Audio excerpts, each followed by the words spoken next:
Grace and peace to you from God our Father and the Lord Jesus Christ. Amen. If we haven't met before, my name is Pastor Peter Noble, and I've been going through this document that was passed at Lutheran Church of Australia's General Synod a couple of days ago. They had an online synod over the weekend in Australia, and the document is called 2.3, Proposal 2.3, Ordination on Women and Men.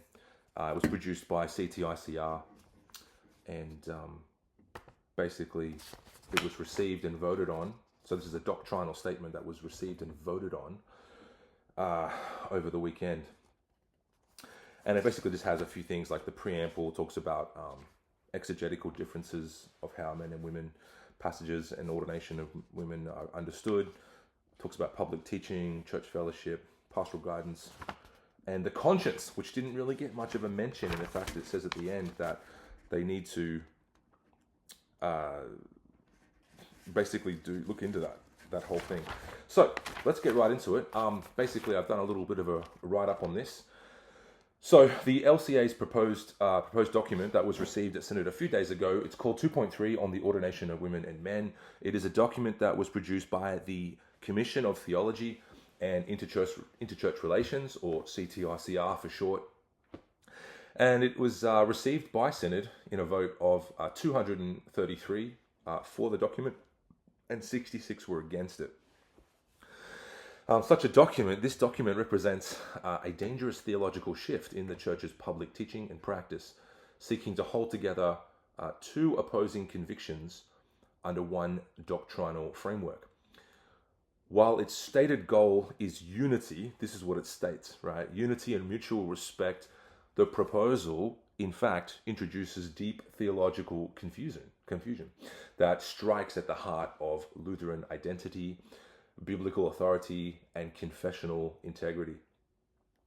It does this by redefining ordination as a matter of conscience and interpretation rather than God's divine institution. It blurs the clear lines of biblical teaching on the office of the ministry and the nature of church fellowship.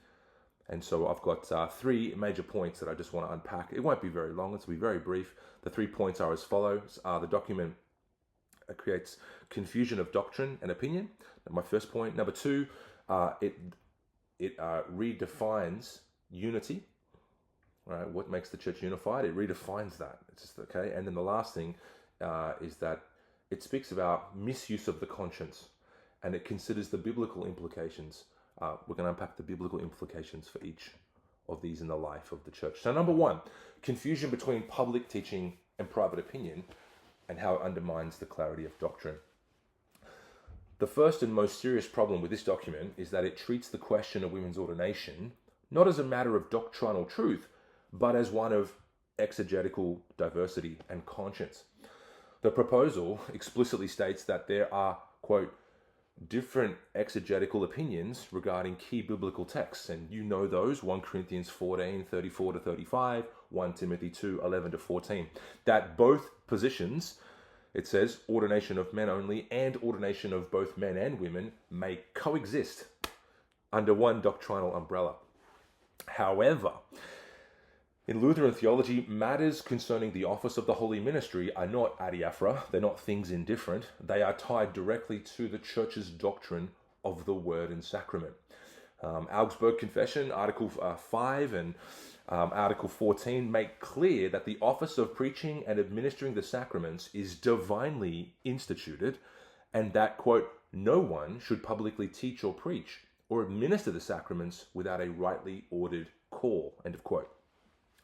So the question now becomes, well, who may hold that office is therefore a doctrinal question.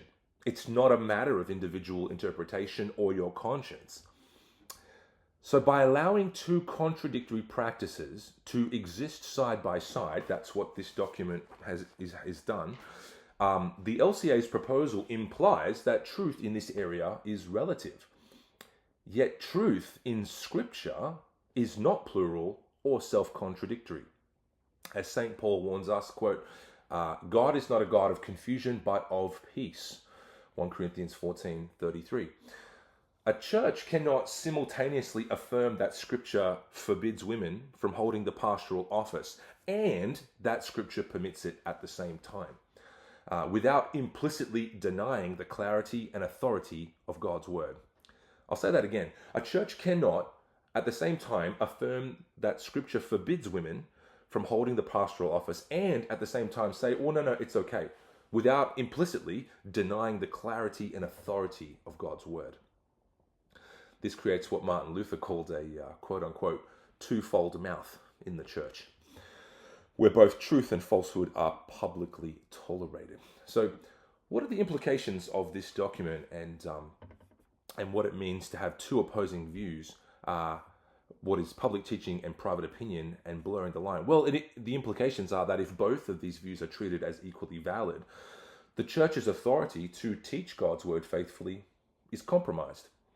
I'll say that again. If both views are, if we're going to say that both views are equal, then the church's authority to teach and for pastors to preach God's Word is faithfully compromised. The church becomes the arbiter of truth rather than its servant, as John 17:17 says. This weakens the Lutheran confession that the Scriptures are the only rule and norm by which all teachings are to be judged. It's from the Formula of Concord, the epitome, rule and norm in the first paragraph there. So, what's the authority going to be? Well, if you dismiss that authority and make it opinions of man, you have this blurred line. You can no longer preach with authority on this matter. Now, number two, this document, it brings a redefinition of unity as quote-unquote non-divisive diversity, and it conflicts with biblical confessional unity. For example, so the proposal argues that because both sides affirm justification by faith and other central doctrines, disagreement on ordination does not, quote-unquote, divide church fellowship. It appeals to thesis of agreement 1.4, part E, suggesting that, quote-unquote, divergent views and practices are permissible, so long as they do not deny a clear word of God. However, this logic fails precisely because the ordination issue does involve clear biblical teaching. This is where we're going to have problems. The apostolic texts, so 1 Corinthians 14, verses 34 to 35, 1 Timothy 2, 11 to 14, but more so, I'd even say 1 Timothy 3, verses 1 to 5. Titus chapter 1, verses 5 and 6. These are not ambiguous. They explicitly connect the teaching and the governing functions of the pastoral office to, wait for it, qualified men. Okay? The Lutheran confessions consistently uphold the apostolic pattern. The Augsburg Confession, 6, 7, 8, Augsburg Confession, Article 28, and the Treatise on the Power and Primacy of the Pope, the Tractatus, both teach that ministers are called according to apostolic order, and that the authority to preach and administer the sacraments is tied to the divine institution of the office. These cannot be separated. It's not tied to human preference. It's not tied to your conscience, and it's not tied to culture or cultural adaptation. To say that the ordination of women is non-divisive is therefore to deny that God's word speaks clearly on the matter. True unity in the church, according to Scripture, is not built on compromise, but on, quote-unquote, the unity of the faith and of the knowledge of the Son of God, end of quote. Ephesians 4, verse 13. I'll say that again. True unity in the church, according to Scripture, is not built on compromise. It's not built on we have unity in diversity. No, it's built on the unity of the faith and of the knowledge of the Son of God.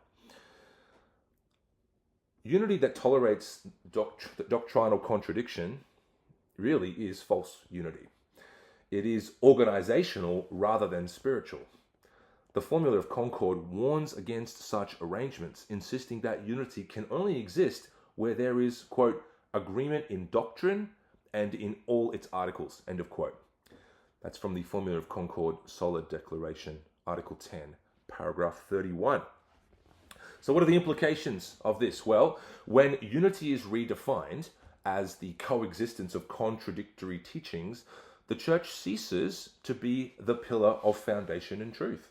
1 Timothy 3:15. I'll say that again. When unity is redefined as the coexistence of contradictory teachings, the church ceases to be the pillar and foundation of truth. It risks repeating the error of Israel in the time of the judges, where in Judges 21:25, quote, everyone did what was right in their own eyes. Now, I'm just going to take the logic. I'm going to take the logic from this paper, the same logic that the CTICR guys have put together, and we're going to apply that to other scriptures, just so I can show you and prove my point a bit further. So some examples of using the same hermeneutics of how they understand 1 Timothy 2:11-14, 1 Corinthians 14, 33-34. Let's have a look at this. So the reason in proposal 2.3, that's the document, it rests heavily on the claim that differing cultural contexts and interpretive perspectives justify divergent practices in the church, particularly regarding gender and ordination. Yet, if this hermeneutic were applied consistently, it would dissolve the authority of Scripture, as it already has, across a much wider range of doctrines. For example, if 1 Timothy 2:11-14 and 1 Corinthians 14:34-35 are deemed culturally bound and therefore non-normative, then by the same logic, one could relativize passages like Romans 1:26 and 27, which condemns homosexual acts as contrary to God's created order. Advocates who would claim this new view could claim Paul was merely addressing first century Greco-Roman norms, not offering timeless moral teaching. Similarly, if we were to take Matthew 19 verses 4-6, where Jesus grounds marriage in the created order, he says, quote, male and female, he created them, end of quote. This could be dismissed as a cultural accommodation to ancient patriarchal structures rather than a divine command for all time. Or again, what about Ephesians 5:22-25, which redefines marriage as a reflection of Christ's relationship to the church? This could be reinterpreted as a first century social arrangement with no continuing theological weight. Well, this is pretty much what they do anyway. Once culture is allowed to override the plain meaning of Scripture, there is no principled way to stop this relativizing process. The same hermeneutic that redefines the pastoral office to include both men and women can easily redefine any Christian sexual ethics. It can redefine the meaning of marriage. It can redefine even, wait for it, the exclusivity of salvation of Christ. Right? Clear passages like John 14:6, I am the way and the truth and the life. No one comes to the Father except through me. If you're going to apply the same logic, you're going to say, well, Jesus didn't really mean that. This is what I think he means, and my conscience stands by it, you see. Such interpretive inconsistency is fatal to biblical authority because it replaces divine revelation, God's given revelation to man, with cultural preference. As Martin Luther warned, when Scripture becomes subject to the spirit of the age, the zeitgeist, quote, the word of God becomes no more than the word of man, end of quote. The problem, therefore, is not simply one of gender roles, but of hermeneutical integrity. A church that interprets Scripture according to culture ceases to stand under Scripture's authority and begins to judge it instead. All right, my last point. This paper, it basically advocates for the misuse of conscience to justify doctrinal contradiction. What do I mean by that? Well, a third major flaw lies in the proposal's treatment of conscience, or mistreatment of not unpacking the conscience, you could say. The document creates spaces for, quote, differing consciences, end of quote, regarding the ordination of women, suggesting that pastors, bishops, and congregations may follow their convictions without judgment. While respect for conscience is important, Romans 14, verses 1-12, the biblical concept of conscience must be correctly applied. In Scripture and the Confessions, conscience refers to the inner awareness of God's law and one's standing before Him, in Latin, coram Deo. not to private interpretation of doctrine. A rightly formed conscience is, wait for it, bound by what? By the word of God. Acts 24, verse 16. When conscience and scripture appear to conflict, the conscience must be corrected by scripture, not vice versa. Luther famously declared at Worms, remember, in 1521, "My conscience is captive to the word of God." This document, however, reverses that order. It effectively allows conscience to determine what is permissible, rather than subjecting conscience to the revealed word of God. By doing so, it creates a situation where the subjective conviction of each individual replaces objective truth. This is not the freedom of the gospel, but the autonomy of the self. I'll repeat that again. This document reverses the order. It effectively allows conscience to determine what is permissible, rather than subjecting conscience to the revealed will of God. It's basically flipping it upside down and saying, well, the scriptures have no authority over me because my conscience says something else. Rather than subjecting conscience to the revealed will of God, by doing so, it creates a situation where subjective conviction replaces objective truth. And the LCA goes on about the gospel. This is not the gospel, but the autonomy of the self. So what are the implications for this? Well, when the conscience is detached from the authority of Scripture, moral and doctrinal relativism always follow. The church loses its prophetic voice and becomes captive to human preference. All right, as 2 Timothy chapter 4, verses 3 and 4, it says, that people will be interested more in myths because their ears, they will gather around themselves teachers that tell them what they want to hear. Their itching ears need to be scratched by leaders that they want to hear because it's from their own conscience. They don't want their minds to be formed by the objective word of God anymore.